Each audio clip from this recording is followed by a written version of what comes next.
we go. All right, good evening, everybody. Welcome to the Ferndale City Council meeting for Monday, September 10th, 2012. Please rise for the Pledge of Allegiance. I pledge allegiance to the flag of the United States of America and to the republic for which it stands, one nation, under God, indivisible, with liberty and justice for all. Thank you very much. Madam Clerk, would you call the roll, please? Council members Galloway. Here. Martin. Here. Piana. Here. Lennon. Here. Mayor Coulter. Here, thank you. We have a quorum. In fact, we have a full house. The next item of business would be the approval of the agenda. Any changes to the agenda this evening? Otherwise, a motion would be in order. Move that we accept the agenda. Support. Moved by Martin, supported by Galloway. Any discussion? Madam Clerk? Council members Galloway. Yes. Martin. Yes. Lennon. Yes. Piana. Yes. Mayor Coulter. Yes, thank you. The agenda is adopted. Next item of business would be presentations. We have two presentations today, one on the agenda and one that I always add when our county commissioner is here. But first one is the Ferndale Public Schools, and I see Stephanie from the Ferndale Public Schools is here. Good evening.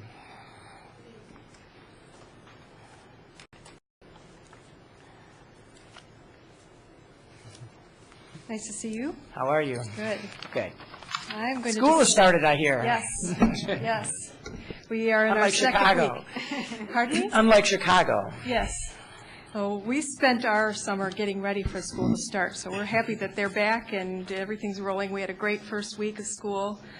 We have some changes to tell you about that have gone on over the summer. We have 3 new principals who started the school year. Lisa Williams is the new principal at Ferndale High School. Derek Adams is the new principal at John F. Kennedy School, and Eric Bruner is the new principal at Coolidge Intermediate School.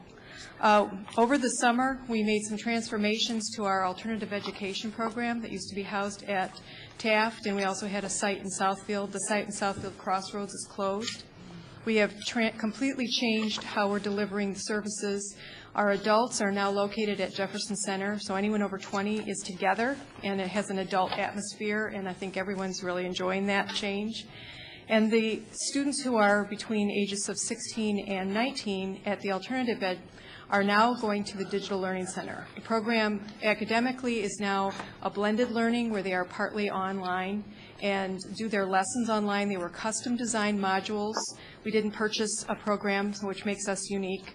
There was actually a front page story in the Detroit Free Press last Tuesday on the first day of school, so we were really pleased to get that kind of coverage, where it talked about a student who has failed and failed and failed and failed, and part of the reason is that she just wasn't cut out for school. And our alternative program has long served students who didn't succeed in traditional school because they weren't cut out for 8 to 3. And then here they came and they were 8 to 3 again. So this program is accommodating to students. So they can work and they can do their homework and their studying at 2 in the morning if they want to, because it's all online. So that program, we were creating everything, name, identity, marketing, over the summer, and now the students are coming, and the enrollment's been going very well. So watch for more, because it's just at the beginning, and there's going to be a lot of good news. Are all the students in that, or can you still opt to be in a more traditional 8 to 3? They are all there. Okay. And those parents that have brought their students and said, I really want him to be in school every single day, and I've seen that conversation, they can come every single day. Okay. Their minimum is 2.5 days a week. So they can do the 2.5 days, or they can come. So there's an option there. Other pieces of change that I want to tell you about are that over the last couple of years, we've been working really hard. I mean, this is an ongoing thing. They do call it continuous improvement on improving our student achievement. And we were recognized by the state in the summertime for Ferndale High School being one of the top 5% of all public schools in the state for improving achievement over the last 5 years. And that means that our teachers' efforts over the last 5 years have not only been serving the top students, but they've been serving all the students. And if you were to look at the bar graph of our schools, it goes up. The students at the bottom are increasing at the same rate as the students at the top.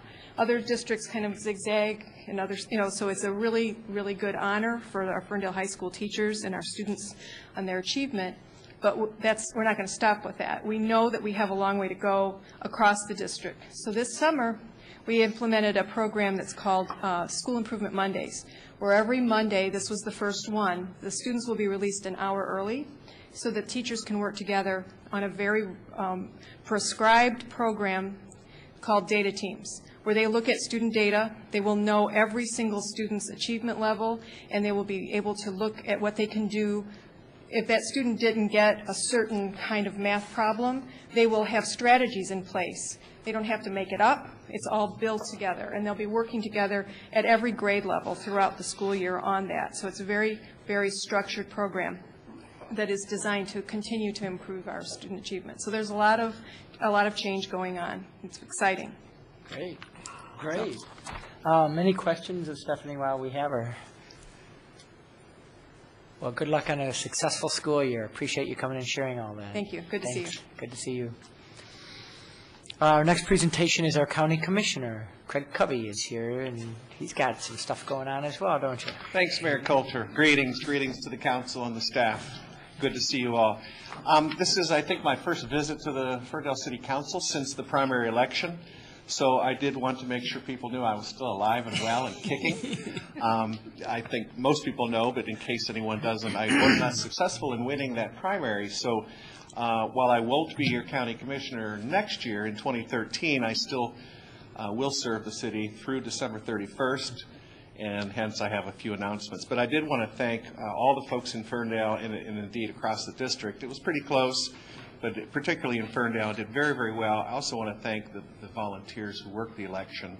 And Sherilyn, as always, you did a stellar job. It was a huge turnout, much bigger than anyone expected. There were long lines at several of the polling places. But again, thank you, everybody, and that's how democracy works. A few announcements. This coming Wednesday, which is September the 12th, I'm hosting up at the county auditorium, the Commissioner's Auditorium, a town hall meeting on fracking.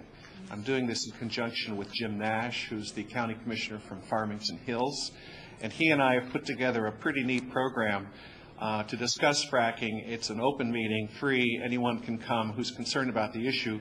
Fracking is the relatively new technique by where they drill for natural gas using high pressure, using millions of gallons of water, chemicals and salts. And it's a little bit controversial. That's a lot controversial. The reason we really wanted to do this is because while I was not successful at getting the county commission itself to discuss the issue, we asked for proposed a moratorium. We think it's pretty serious, and in May the state made available and sold tens of thousands of acres of land in Oakland County, opening up for leasing for oil and gas drilling, including the possibility of fracking. And in October, another public auction of tens of thousands of acres. So this issue, whether you like it or not, is coming to us. It's coming to our area. So we do have folks speaking on all the issues on both sides, including a representative from the drilling industry, a representative talking about some of the legislation, Jim Nash and myself and some others. So that is this coming Wednesday, September the 12th, from 6 to 8 p.m. at the County Commission Auditorium, which is up there just to the east of the district court. Also, there's a town hall meeting that the commissioners, along with this county staff, is putting on next Tuesday, which is the 18th of September. It's called My Home, My Future, being held at the Kulik Center. And that is a free workshop, again, put on by the county to help folks learn more about foreclosure and how to prevent foreclosure. There'll be a lot of great information. There still is foreclosuring going on, foreclosures happening, and it's important for folks to get all the tools and all the knowledge so that we can prevent that from happening. So you'll learn about the foreclosure laws, how to get help when you need it, get answers to your questions. So again, that is this coming Tuesday, a week from tomorrow, on the 18th, from 6 to 8 p.m. at the Kulik Center. And finally, the next day, on Wednesday the 19th, Ferndale Community Foundation will be having its annual meeting. Dan Martin is on the board of that foundation, as is Councilwoman Piana. We do this once a year. It's open to the public. It'll be held at Valentine's Distillery and Martini Bar from 6 to 8 p.m. on Wednesday the 19th. It's a pretty fun event. Everyone's welcome. The foundation is growing. It's doing very good work. and you'll learn about the grants we've made this year, plans to raise more funds for more grants. There'll be a brief report on the Pride Festival. So again, encourage you to come to that. So those, again, were just the few announcements. There's a lot going on in September. Been busy, yes. But that's mainly what I wanted to share. A lot of folks have been asking us about our county executive. Now, I didn't hear him on the radio this today. And we haven't gotten, as county commissioners, any more information than what the general public has gotten from the newspapers. But as you know, a little over a month ago, Brooks Patterson was very seriously hurt in that car accident. I'm told that he's mending and mending. So, but I don't have any further information. You heard him on the radio, so I heard him briefly. briefly. Yeah. Okay. So I will get you as soon as we get more information. I'll get you all more information as well. Okay. Appreciate it. Thanks, Mayor. Thanks for stopping by, as always. All right, that concludes our presentations. Next item of business would be call to audience. As I think you know, call to audience is 30 minutes now, more time if we need at the end, for anyone in the public to speak to council for up to 3 minutes on any issue that you like, other than what's on the agenda, because you'll get an opportunity to speak on that when we get to that point of the agenda. So if you'd like to speak during call to audience, come on up, give us your name and address, or if you're not comfortable doing that, just write it on the sheet in the back. Anybody like to address council this evening? Good evening, sir. Dennis Augustin, 1550 Spencer. I got a question. Has the city been doing any bombing with the mosquitoes? No, sir. None whatsoever, huh? Not that I'm aware of. I'm looking at April, not aware of any mosquito eradication. Just because of the West Nile outbreak, not so bad. Well, Are we still doing the larvicide Yeah, and in the the crab basin, clean out? yes. Yeah. Oh, okay. yeah, we still do our I'm just West curious. Nile But no efforts. bombing across yards or anything like that. But we do the preventative in the water basins. Oh, okay. catch basins. Okay, thanks. Thanks. Good to see you, Dennis. Anyone else like to address the council this evening? All right. Seeing none, I'll close called audience, and we'll move on to the consent agenda. The consent agenda is items that council considers routine, and we enact these in one motion unless somebody on council removes one of the agenda items. I will read them now. Item A is the approval of the minutes of the regular meeting held August 27, 2012. Item B is the approval of the special event permit for the 2012 Hilton Fall Festival on Saturday, October 13, 2012 on Hilton Road. C is the approval of the special event permit for the 2012, Dress Like the Devil Run for the Angels 5K Run on Saturday, October 13th, 2012. D is the approval of the special event permit for the 2012 Run Like Hell 5K Run on Saturday, October 27th, 2012. E is the approval of the special event permit for the Get Real Outdoor Movie Night on September 20th, 2012. F is the approval to purchase a 2012 E-150 cargo van from Ed Schmidt Ford for $19,571 to be charged to the motor pool as submitted by our DPW supervisor. And G, approval of the bills and payroll as submitted by the city manager's office, subject to the review of the council finance committee. Council, what's your pleasure on the consent agenda this evening? I would move that we adopt the consent agenda in its entirety. Support? Moved by Galloway, supported by Piana to adopt the entire consent agenda. Any discussion on the consent agenda from council or from the audience? If not, Madam Clerk, would you call the roll, please? Councilmembers Martin? Yes. Piana? Yes. Galloway? Yes. And Mayor Coulter? Yes, thank you. That our consent agenda is adopted. Moving on now to the regular agenda, consideration of multi-space meters proposal. And Christina, I know you're here, and you're going to. Go down there as soon as I pull this. Wonderful. Thank you. I can get this. Can you get that from me?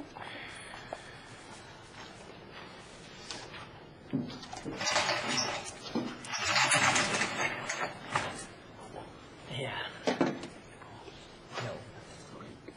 Good evening.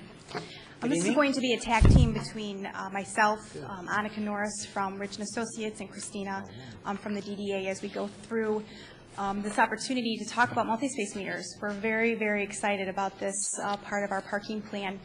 And I thought it would be an appropriate time to actually kind of give an overview of where we are with parking in general, so we can all see, remember how multi-space parking fits within our plans for future parking management.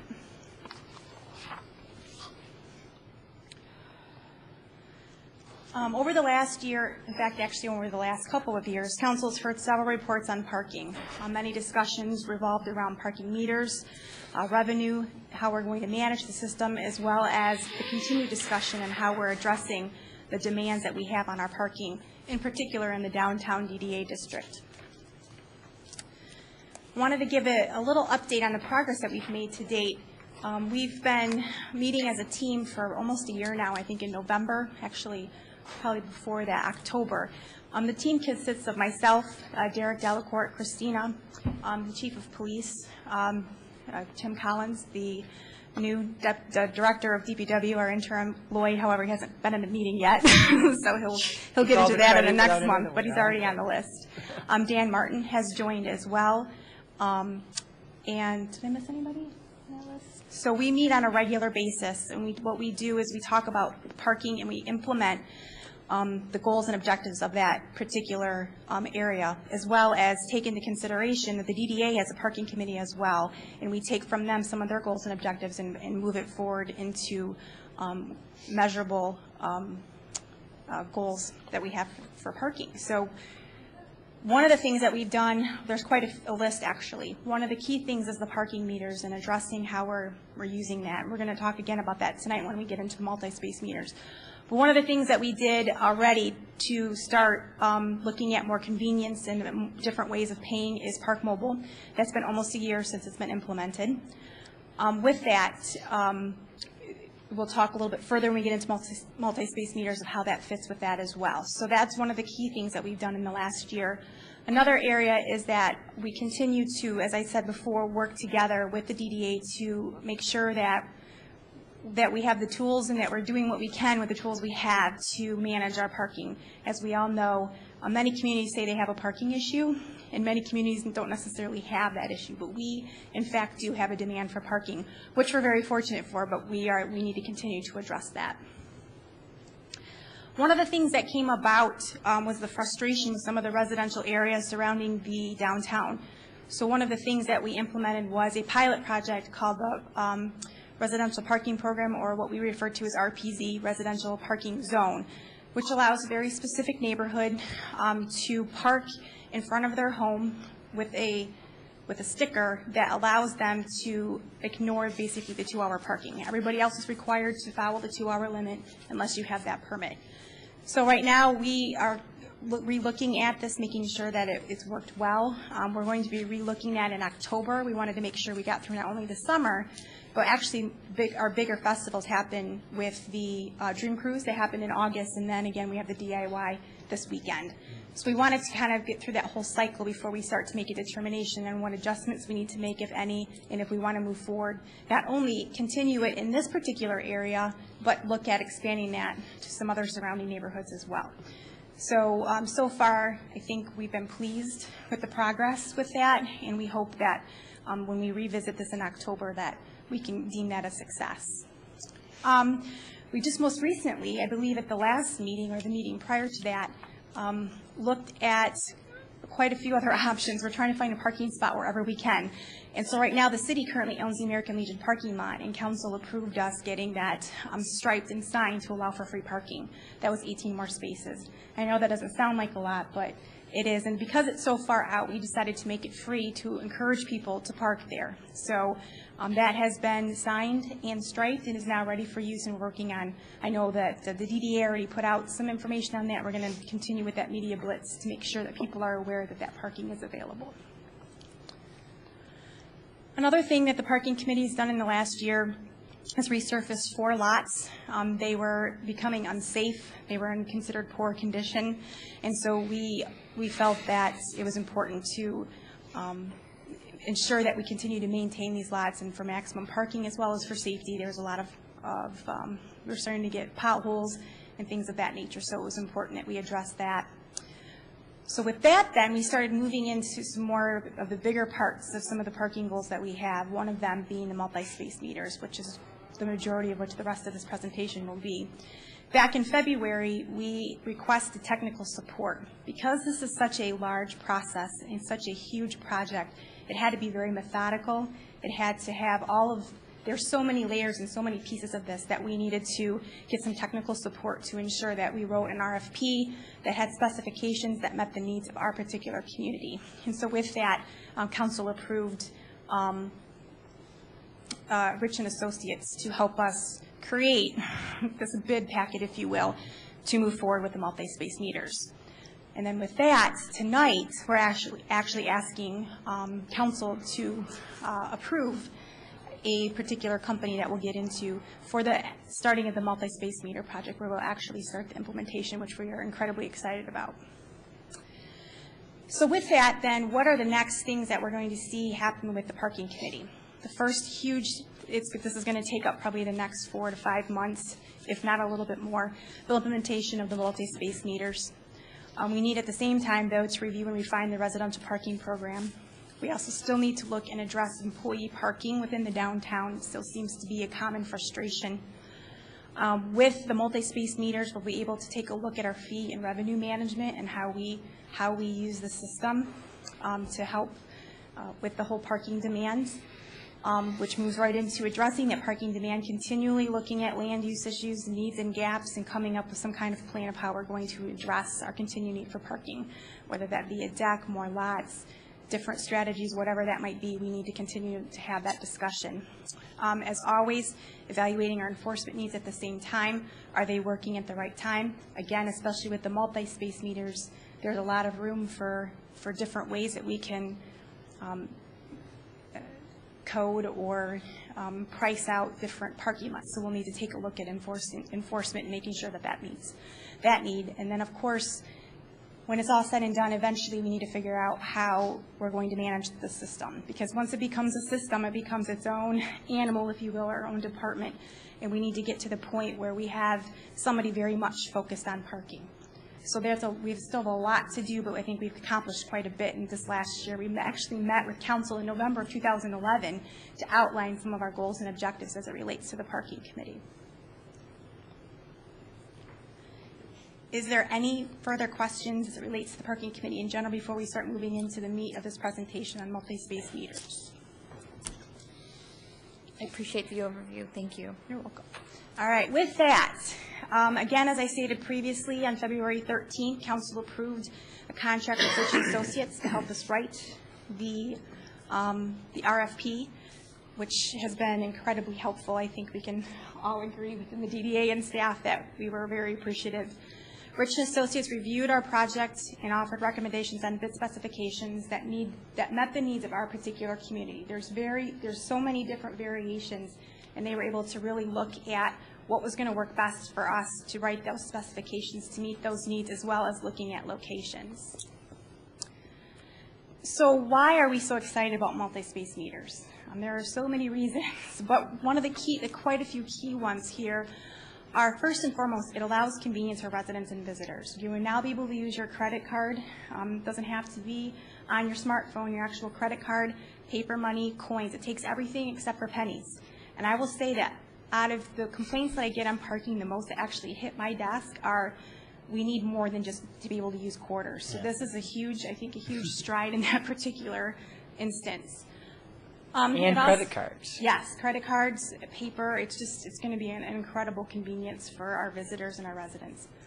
And thus also allowing these multi-space meters allows for expansion on parking rates, different tiers, and just flexibility with our parking system in general. Again, it really is a healthy balance between demands, the spaces that we have, and how we manage that whole process. Having this digital system, if you will really allow us to take a look at all of our options and see how that will fit within our parking needs and demands. The other thing will be that it will create more revenue generation due to that convenience and flexibility. So it allows us to have things such as flat rates and different rates for whatever, depending on which lot you're using, and we'll go into that in a little more detail later as well. But again, that flexibility will help us with the revenue. The big one, actually, that we're really excited about is something we don't talk about often, but it's the money management part of it.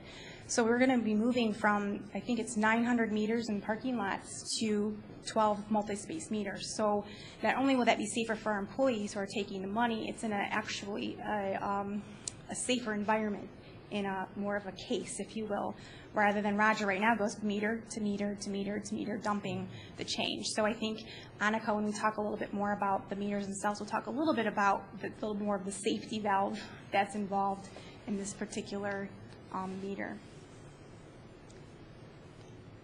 I think from there, I'm going to actually turn it over to Annika from Rich and Associates to talk a little bit more about the process and what is actually in front of you with this RFP. Are there any questions so far? Nope. Okay.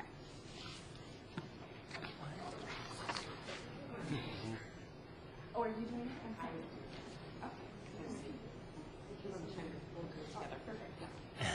Sorry, she did not get our email at the end of the day about that. You put her on the spot, didn't you? Okay. So really, we worked on that proposal good number of months, actually, as a management team and as well as the DDA's parking committee reviewing the proposal that we would be putting out. And with that, we knew that there would be a limited number of companies that would probably be providing it, but we had to be very specific in what we were asking for, because otherwise we might not be comparing apples to apples. So there were 4 companies that submitted proposals. Of that, we sat down, we reviewed it. Actually, Rich and Associates put together a spreadsheet, which is in your packet, to analyze those proposals. Of those 4, 1 was completely eliminated because it did not meet our specifications. So we were really looking at 3. And then from there, we met as a group between the parking management team and the DDA's parking committee and sat down and went through all the proposals, and in the end had determined that we had awarding traffic and safety control systems. And one of the things that I want to have Annika actually shed more light on is that spreadsheet and some of the things that you can kind of find from there that why we made that decision. And that's As she's getting ready. As you'll see on the map, these are the parking lots that we are talking about.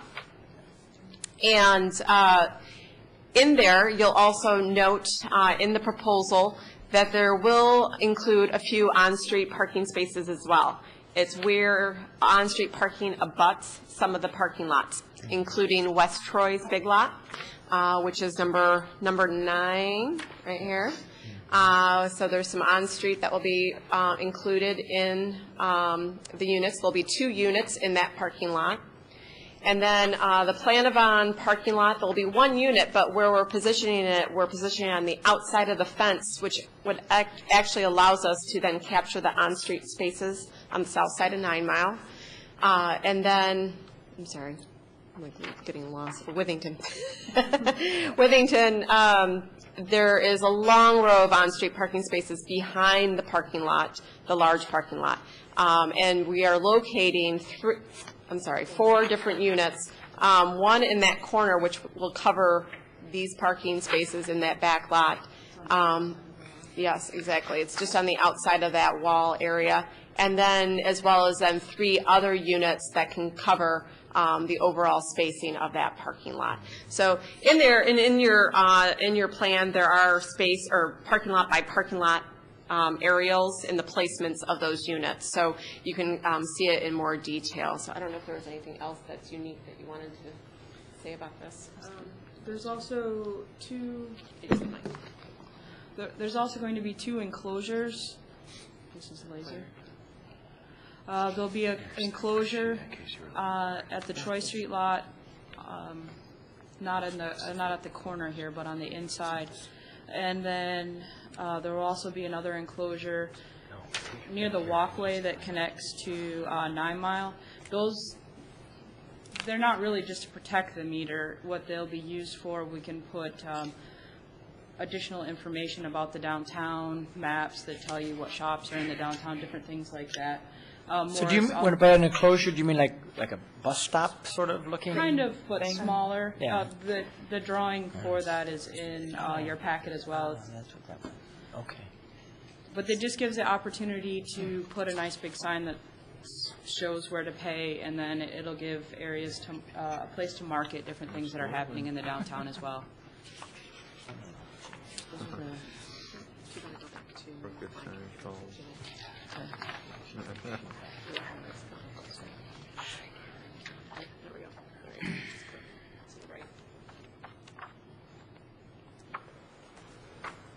Okay, there were several reasons that traffic and safety came out on the top. There was first of all, I guess we should look at the score sheet and the method of evaluation, which is also in your packet, and I'll just explain it to you here. But the cost proposal was 50% of the evaluation. The team qualifications were 30%. And the project understanding was 20%. I think in the project understanding, overall, they were the ones who completely understood what we were asking for. They followed the proposal. They made it very clear which areas they were compliant, which areas they weren't compliant. And in the areas where they weren't compliant, they gave us a very clear definition of how they would offer compliancy, I guess, in a slightly different way than what we were asking for. And in some of the cases, it actually is just, it's a better method or overall way of doing it. And then the team qualifications, they have a really good reputation. They're right in Wixom, which is less than an hour's drive, depending on the day's traffic. So they'll be able to get here faster to repair any issues, because having a machine down in a lot where maybe there's only 1 meter is, it's pretty important to be able to get someone here to fix that quickly. And it was written right in the proposal that they had to be within at least 3 hours away, and they were definitely the closest by far. When you look at the pricing as well, they came out on the top. Does everyone have the sheet in front of them? The total parking solutions in their subtotal, they were slightly under, but this didn't involve everything that we were looking for. And then the Hectronic, they gave us two different ways of looking at it. One is a coin credit and bills, and the other is a coin credit only. And again, not everything was quite in there, and it wasn't exactly what we were looking for. So it was really clear in the end that the traffic and safety control systems really came out on top.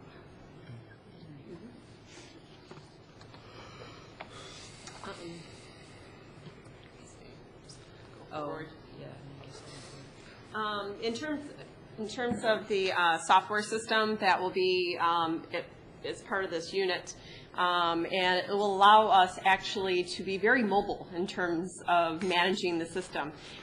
We can have multiple managers of the system, so they can receive daily alerts or alerts when the system might be malfunctioning, or there might be a need for refilling paper, or if the battery's low. So we can set up different levels of access as well. The safety with multi-space meters is by far just so much more superior than other things, because it does have unique keys in order to be able to get into the units themselves, as well as the way that they are built. People who are working on the technical aspect in fixing the machine cannot have access to the monetary portion of the machine. So it really does begin to set up controls internally and externally for us. And we will be looking at a way to really be more efficient in our collections of the units themselves. So just to go back, I do want to introduce Jeff Timer is here from Traffic and Safety. So if you do have any specific questions regarding the units, he is here for that purpose. Is there, by the way, an example of another city that you've done that within a drive around here that, within a reasonable amount of time that we could, if someone wanted to look at your work? Yeah, yes, sir. The city of Ann Arbor has 75 current units right now.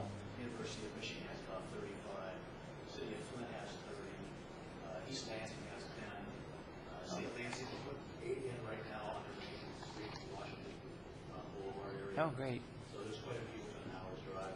Appreciate it. Thank you. And I did want to note, because we are environmentally conscious, we have made these units solar powered, so that actually helps us financially as well. So we're not running additional conduit in order to power the systems. So I think the question might come up as to what happens to the existing meters that are in place in the parking lots and on some of those on-street spaces. There is 917 meters in public parking lots. There's over 310 on-street. We are not replacing all of on-street, only those specified areas. But with those meter heads will be removed. We can sell those. Communities are always looking to add parking to their system in ways for payment. So even if ours are a little bit older, there are other communities that don't even have parking meters. So they may be looking for purchasing some units. We will also keep some of those in order to keep some housings in stock in order to supply the current on-street spaces. And eventually down the road, I think we will be looking at changing over on-street, but we want to get the largest chunk done first. Plus, there's a lot of silent auctions. Yes, and actually Rochester was doing that, and they made a lot of money on those parking meters. So I bet you the Historical Museum would like one too, I would imagine. That'd be nice, right? Right, Sherry? All right.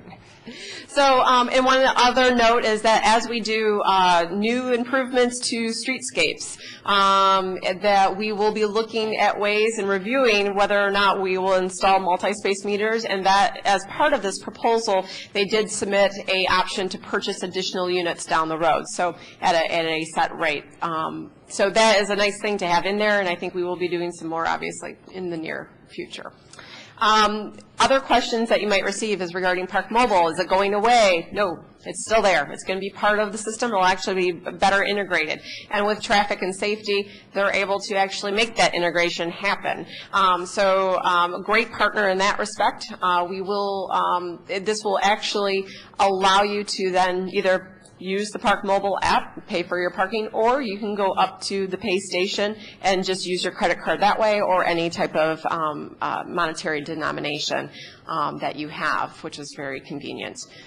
The other thing is that in the enforcement handheld, that will help to reduce that need for the multiple units for enforcement. So looking for more and more ways to make us efficient. I forgot one more thing. Sorry. It will also allow that anyone who does go up to the unit, that if they pay via credit card and if they would like to enter in their cell phone number at that point in time, they can, and then they will be alerted as to when their meter would be expiring if they would want to add more in at that point in time. But that's only with the credit card option there. So as we move into this, and there's a timeline at the end that I'll go over, there are other considerations that we have to take into place, and obviously our communication plan is a big one.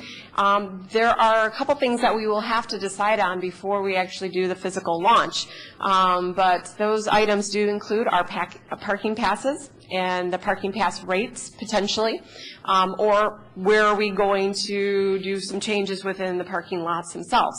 And this does allow us the flexibility, as April had mentioned. The parking passes will now be on a smart card.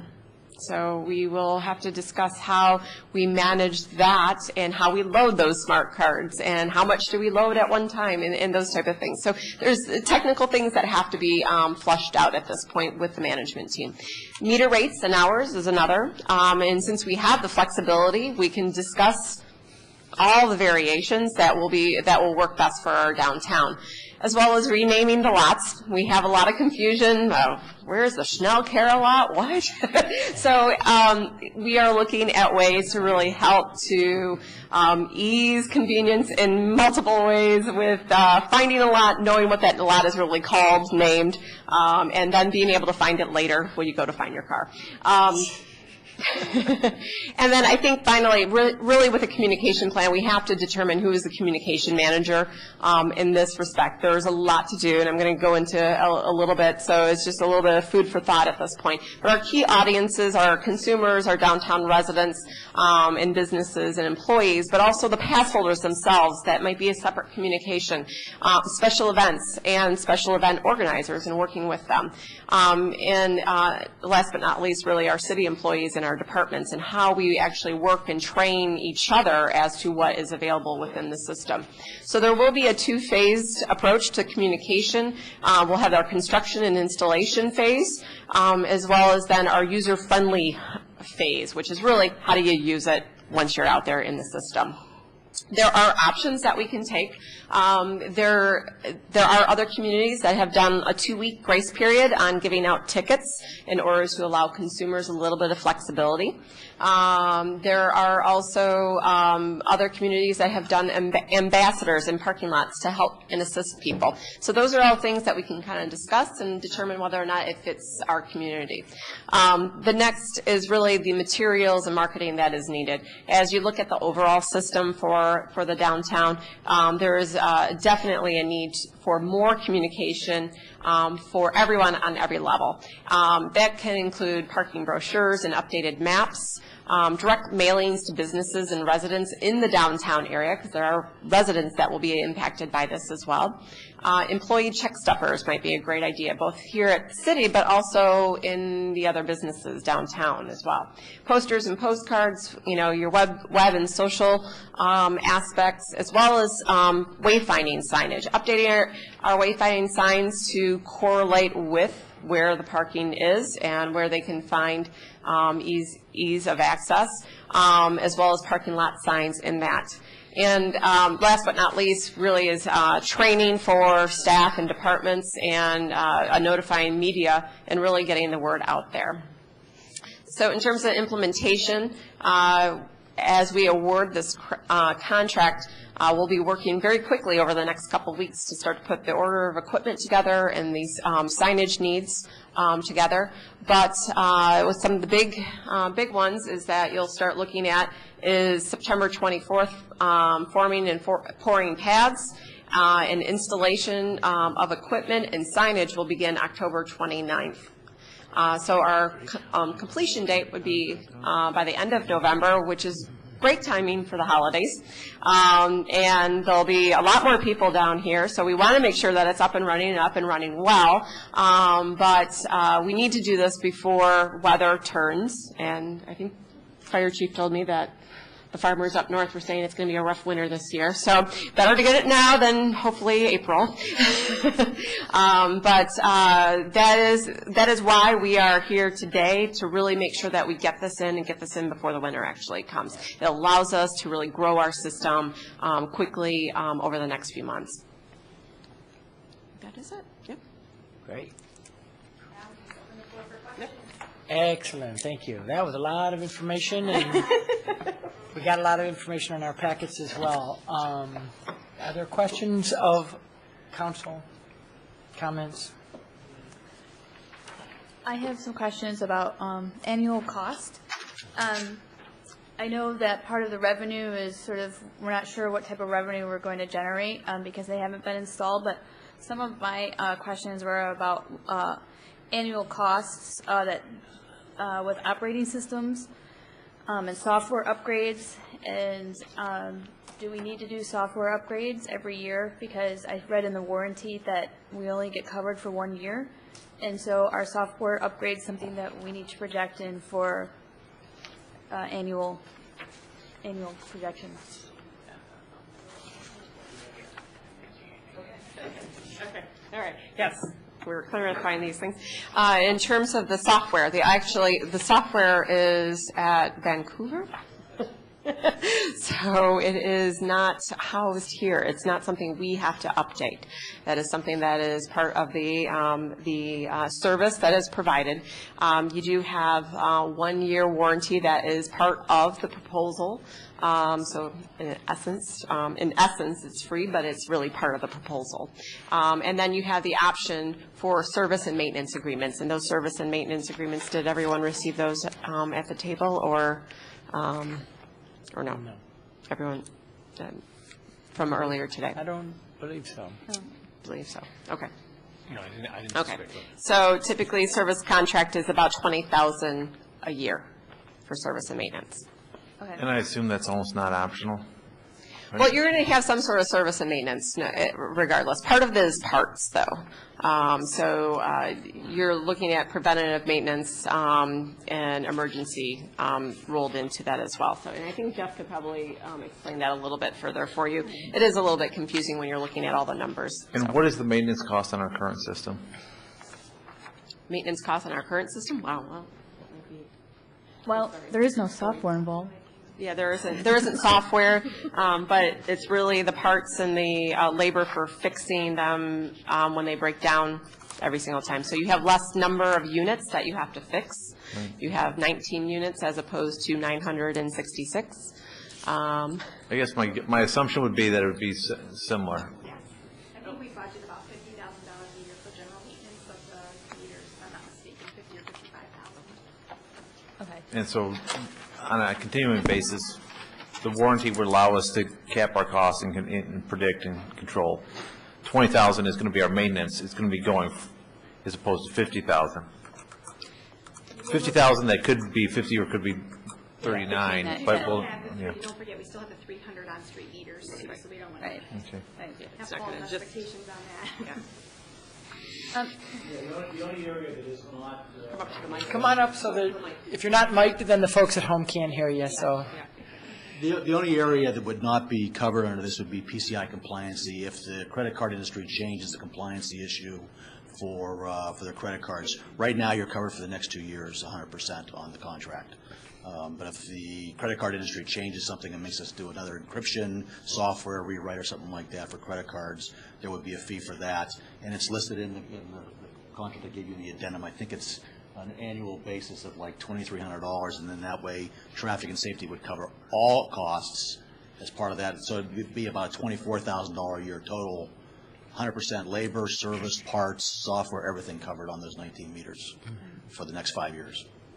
And can you explain to me the monthly data overage? When I read it, I interpret it akin to my cell phone bill. If I go over the amount of texts I get per month, I'm going to get charges that I'm not aware of until I get my bill? Yes. The way it's set up with the credit card companies and through Digital Payment Technologies, which is the manufacturer of this, is after 2,000 transactions on a particular unit per month, then there is a 2-cent per charge transaction that they charge for the transaction that's billed back.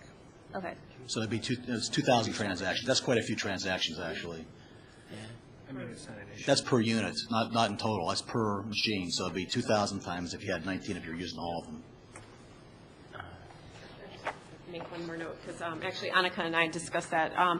If there is, we'll really take a look at how are the units handling that if there is an overage. And if there does become a consistent overage, it might be something where you might want to look at an additional unit within that parking lot. So basically what it is that you can add another unit and then be under your overages. So. Could we just upgrade the package that make it 2,500 per unit? Unfortunately not, because it's really the credit card companies that set this up on transactions. So. And I think another thing to add to that is if we're going over that continually, then we're probably queuing up too much at each unit, so there's going to be an issue. So we're going to want more than one unit at that point. Yeah. All about monitoring and balancing over time. So it kind of a baseline where we're going to start and kind of monitor it from there, because we're trying not to go crazy and put too many in at once. Try to put what we think we need and we can get by with, and then we'll just keep monitoring the system as we go. Okay. I noticed in the RFP, we asked for an intercom, but in the actual proposal price, there is no intercom. So if my credit card gets stuck or it's charged me wrong, there's no one to call or hit a button? Right, there's alerts that are going to come out, rather than an actual intercom where someone is going to actually have to physically answer it. It'll go to someone's cell phone, and it could be multiple cell phones. So it'll be an alert, kind of an alert that something's going wrong with that machine and someone needs to go respond to it. There's a few liability issues and such. It was going to be just well, I guess to go back, the solar-powered units cannot handle an intercom system. So in order to go with an intercom system, all of them would have to be hardwired, which increases the cost significantly.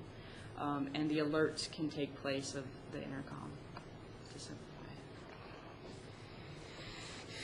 Okay. And I was also going to just note, we did talk to Ann Arbor as one of the references, and we asked them about the alert systems, and they said, oh, yes, there's an alert for everything, and you might want to turn them off after a while because they were receiving so many alerts through it. So very efficient in terms of alerting you what is going on with the machines. And then my final question is about disposal. What's happening with the old meters? Oh, we did discuss that a little bit, but are we recycling them, or what do we? We'll sell them. What happens to them? Okay. We'll sell them. Land of misfit meters? Yes, pretty much. No. But there are communities. only. No. Who wants them? No, like I said, there are communities out there that are looking to actually have a parking system in place that they might not have meters at this point in time, but they're looking to actually add meters to their unit. And this is like a baby step for them, is to actually purchase that level of meter for them. So, and then other than that, it's reusing some of those parts and pieces for the existing on-street that we still will have. Other questions? Just comments. I got a This is couple so thorough. I'm really excited. Couple questions. The fees for the credit cards, will they be similar? I know there's a small fee when you use Park Mobile. Is it a similar fee if you use the credit card on site like that, or? It's not to the user. Not to the user. Correct. Okay. So it's different than the Park Mobile. Yep. Gotcha. Okay. Yeah. Nope, that answers my question. And then the other question, April, maybe this is a question for you, because we've talked about a manager of the system, and then we've talked about a communications manager. Who are those people? Where are they? That is the question of the day. Yeah. Right now it's being managed by the committee, to be honest. Okay. Right now we all have little pieces. As you can tell with Christina writing this call to action, this was she was the lead on this particular issue. But eventually we're going to have to figure out who and what person is responsible for parking. Moving to multi-space meters we're coming big kids now. Like, this is a huge and significant stride in our parking management. And I think one of the key things that we're going to have to really talk about is who is and how are we managing the system. Right now it's working great because all the moving parts are there. All of the major departments that have a hand in parking are sitting at this table. But eventually, especially when we move to multi-space meters, we're going to have to really take a look at how that's going to fit. Do we need to hire a part-time person? Do we need to? There's just so many questions that we're going to be focused on in the next probably 6 weeks. So we'll be probably coming back to council in the next, like I said, about 6 to 8 weeks with some of the thoughts that we have and have an interim in the meantime of figuring it out. So that is a great question, and we're still trying to figure that out as we speak. And that part makes me a little nervous that we don't have sort of the staffing in place before we do the contract, except this, and I would make this point, that this is not monies from the general fund. This is all monies that have been raised and collected through the parking fund. So it's a self-funding system. So if we do have to bring on some sort of part-time staff or something, again, it's not an employee out of the general fund. It would be And it would be part of the system itself, and we would ensure that the revenues and expenditures matched appropriately to meet those needs. And technically, right now, I am by charter the manager of parking, so you can throw all those concerns right back at me. By so. charter, we have a I believe it's parking by manager in our charter. Yes. Again, not in know. the job description when I applied. But yeah, I mean, the DDA and the city have been, for the last couple of years, have been working really hard together to try to figure this out. And we're to the point now where we can start defining actually what that looks like. The multi-species will actually help us move forward in that direction.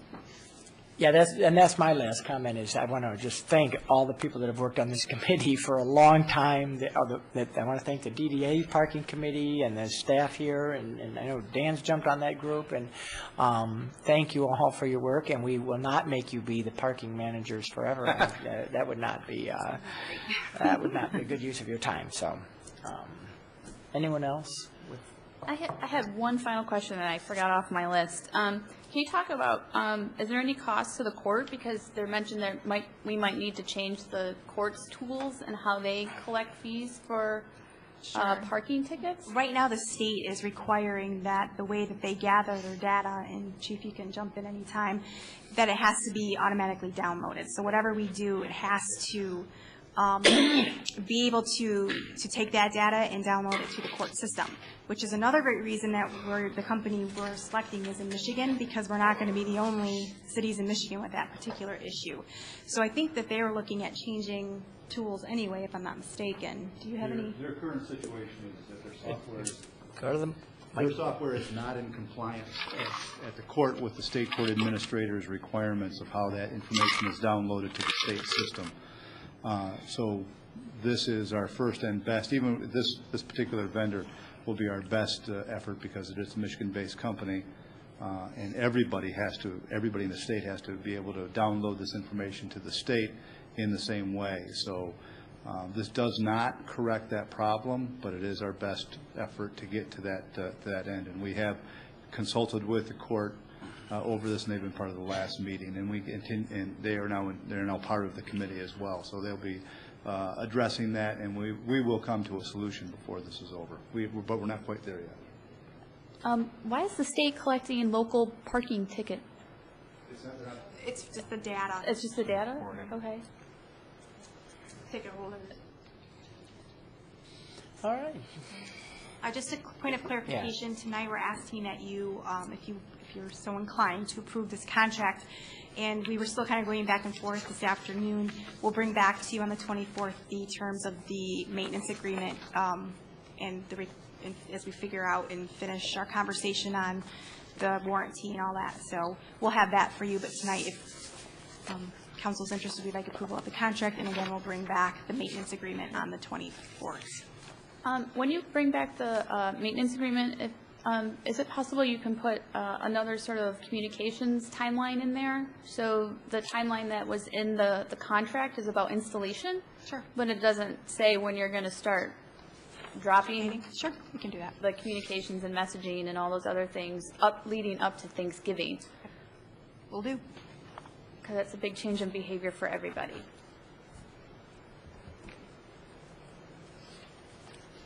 Last questions or comments? A motion would be in order. I'm ready for parking 2.0. I move to approve the contract with Traffic and Safety Control Systems for providing and installing a fully functional multi-space meter system as submitted in the amount of $329,743 with an option to renew the warranty annually funded by the Auto Parking Fund and to approve allocating the budget for this project from auto parking reserves. Support. For discussion, I don't believe we want to approve the option to renew the warranty at this point. That's what's coming back on the 24th. Sorry. That's my bad. Scratch the... So a friendly amendment that we remove with an option to renew the warranty annually funded from Auto Parking Fund 585-000-00977. Thank you. Moved by Piana, supported by Galloway. Last comments on this item. Madam Clerk, would you call the roll? Council members Martin, Yes. Lennon, Yes. Galloway, Yes. Piana, Yes. Mayor Coulter. Yes, thank you. That item is adopted. Now moving on to call to council. Chief Collins, anything else from the police department? Three short things this evening, Your Honor. I would request to prepare a resolution of condolence for the officer Patrick O'Rourke for the West Bloomfield Police Department, who tragically was killed yesterday in a domestic situation. Additionally, advising council, there was some interest in a bank robbery that occurred in Huntington Woods this morning that our officers assisted in. That was quite a cooperative effort by both the Huntington Woods, Royal Oak, Pleasant Ridge, Berkeley, and Ferndale Police Departments, and Oak Park actually showed up as well, in which a bank was robbed in Huntington Woods. Citizen followed that vehicle southbound on Woodward Avenue, called the police on their cell phone. We're following it until the Huntington Woods officers came about. They chased him into Pleasant Ridge, almost into Ferndale, but they stopped at Oxford. The suspect exited the car, ran, turned on the officers, and a couple of officers fired their service revolvers and struck the individual. He is not in a life-threatening situation, but he has been apprehended and will be charged with bank robbery, fleeing and eluding, and several other crimes. So it was well orchestrated by the police departments. And lastly, on the 20th of this month, there will be a fundraiser at Rosie O'Grady's for Officer Cleveland and his family, who tragically lost their daughter in a driving accident earlier this summer. It is all are welcome. We appreciate any involvement from your esteemed colleagues, but hopefully that we'll be there, have some fun. I think it's an alcohol-free event, even though it's at a bar. So Is it Rosie's? it's at Rosie's. What time? It's at 6 o'clock, I believe, on the 20th. 20th? Yes. 20th. 20th. 20th, you said. Of September. Yep. Thank you very much. Thank you, Chief. Chief Sullivan. Anything for the fire department? Nothing. All right.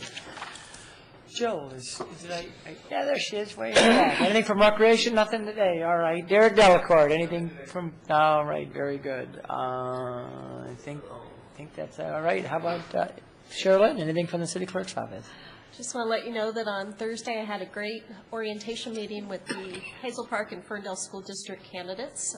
Went over just kind of the basics of campaigning and what they need to know and how they can contact our office for information. And also wanted to point out a very nice 2-page article in the latest edition of the MML magazine about the Michigan Association of Municipal Clerks. I am pleased to be on the board of directors for the association. I'm the education chair, and one of our goals this year is to increase our visibility as we promote our profession. So I just want to point that out. Congratulations. Thank you. Awesome. City manager, anything else from your office? Sure. Just a friendly reminder that for those interested in expressing their concerns regarding Polar Environmental, on Thursday, September 27th, from 6 to 7 p.m. is the overview of the permit they're requesting, and from 7 to 9 p.m. is an open mic for those who want to express, again, their concern regarding Polar Environmental. They can also call the state as well as email or mail their concerns, and that can be found on our website. Thank you. Dan Christ, anything from the attorney's perspective? Nothing tonight, Your Honor. Dan Martin, anything? Yep, I have two things. One, on Saturday, September 22nd, is hosted by the Beautification Commission, and the Garden Club is the annual perennial exchange from 10 a.m. to 1 p.m. It is at the Kulik Center, and it's if you have not participated in that before, it's kind of a fun event. You bring some stuff that you want to give away and pick up some stuff you want to take, and it's a kind of a one-for-one trade, so it's a neat event. And secondly, an opportunity that I'm sure many of my friends will be waiting for. As part of the festivities this weekend, I will be in the dunk tank at 11 a.m. in the library parking lot to raise money for the high school and middle school parent, teacher, and student association as part of the DIY festival. So, Speedo? No guarantees. I'd pay to. So bring your money and come, See you go down. All right. That's it. Thank you. Councilman Leonard. I have nothing else. See everybody at the art fair or the DIY. Awesome. Mayor Pro Tem Piana. I have nothing either. Just enjoy the holiday weekend. Well, it's a holiday to me because it's one of my favorite festivals. I will not be running in the 5K, though. I don't like running. Councilman Galloway. Nothing for me. Wow. Just A couple quick things. Tomorrow is September the 11th, and I know that there's going to be a ceremony at 8:45 a.m. sharp over at our Veterans Memorial on the Livernois median across from the fire department. So if you're around at 8:45 a.m. tomorrow morning, there'll be a 9/11 Remembrance Memorial. And I actually want to just echo what the police chief said about Officer O'Rourke. Every day these folks, our police officers, these fine men and women, put their lives on the line for us, and unfortunately we lost one yesterday, but our hearts go out to them, and I'm glad you're bringing a resolution forward, Chief. It's a sober reminder of all you guys do for us, so thank you very much. And with that, our meeting is adjourned.